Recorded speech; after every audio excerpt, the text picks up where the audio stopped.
নমস্কার বন্ধুরা। আজ সকাল থেকে সারাটা দিন বৃষ্টি হচ্ছে, এত পরিমাণ বৃষ্টি হচ্ছে, বৃষ্টি থামার নামই হচ্ছে না। আর তারপরে আজকে শনিবার, নিরামিষের দিন।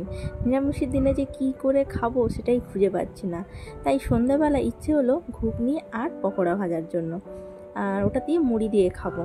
তো প্রথমে ভেবেছিলাম খিচুড়ি করব, কিন্তু কি বলো তো, নিরামিষিতে না ওই মুসুর ডাল মুগ ডাল না করলে খিচুড়িটা ঠিক ভাল লাগে না। তাই ভাবলাম যে পরের দিন যদি বৃষ্টি থাকে তাহলে পরের দিন করব। আজকে একটু ঘুগনি মুড়ি আর সঙ্গে এই পেঁয়াজিগুলো ভাজছি। এটা পেঁয়াজি বড়াটা ভুল, পকোড়া মানে বাঁধাকপি পকোড়া। পেঁয়াজি বলে বলে এমন অভ্যাস হয়ে গেছে, যাই ভাজি না কেন সবেতেই পেঁয়াজি যোগ করে দেই।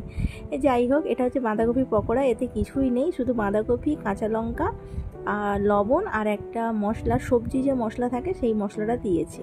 আর এখানে ঘুগনিটা হয়েছে নিরামিষি ঘুগনি। এই ঘুগনিটা করেছে আমার শাশুড়ি মা।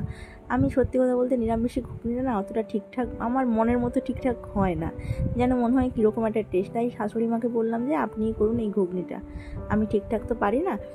আর এই জন্য এইটা ঘুগনিটা আগেই হয়ে গেছে, আর আমি পরে এই মানে বাঁধাকপি পকোড়াগুলোকে ভাজছি। আর বৃষ্টির ওয়েদার, এইরকম ভাজাভুজি খেতে কার না ভাল লাগে।